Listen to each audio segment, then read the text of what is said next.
My mother-in-law handed me divorce papers at my son's funeral. Sign these. You're not worthy of our family name. I was broken, grieving. Then my phone rang. It was my lawyer. I put it on speaker. Her face went from smug to terrified in seconds. The cemetery was still visible behind us. Fresh dirt on my baby's grave? Sign them now, Margaret demanded. Before you embarrass yourself further. My husband stood beside her, silent, like always. James won't say it, so I will. This marriage is over. You've gotten enough from our family. Mourners were still leaving. They could hear everything. My son just died, and you'll use that for sympathy, for money. Margaret thrust divorce papers at me. My hands shook. She's pathetic, Margaret told James. Look at her. He looked away. My phone buzzed. My lawyer's name flashed. Not now, Catherine, I whispered. Mrs. Torres. Catherine's voice was urgent. Put me on speaker, right now. I hit the button. Is Margaret Patterson present? Margaret's eyebrows shot up. Who is this? Catherine Mills, Mrs. Torres's attorney. I'm calling about the divorce papers you just presented. Good. Make sure she signs them. Those papers are invalid. Mrs. Patterson forged your signature 3 days ago, James. The color drained from Margaret's face. That's insane. I have the notary's statement. She'll testify that you told her James was too grief-stricken to come in person. Margaret's mouth fell open. There's more. The life insurance policy on your grandson. $2 million.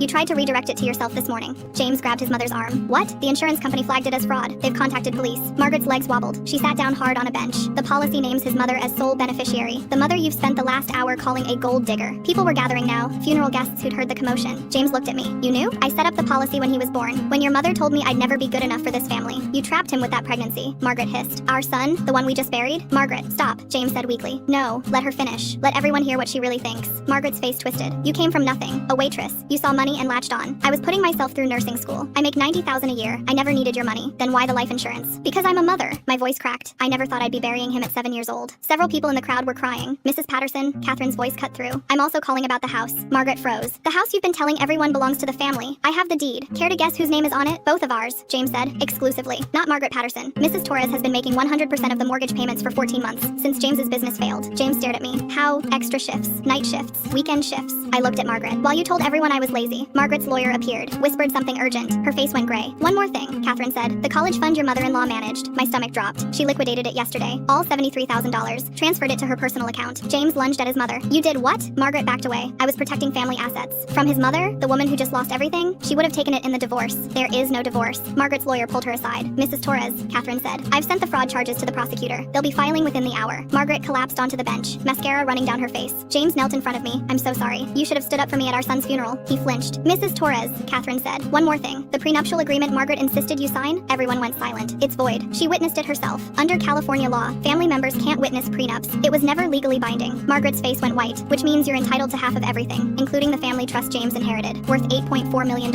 I heard Margaret make a choking sound, but I'm not filing for divorce, I said quietly. James looked up, hopeful. I'm filing criminal charges against Margaret for fraud, forgery, theft, and embezzlement of my son's college fund. I turned to the crowd of funeral guests, all of them watching, all of them witnessing. Full story on the channel linked below.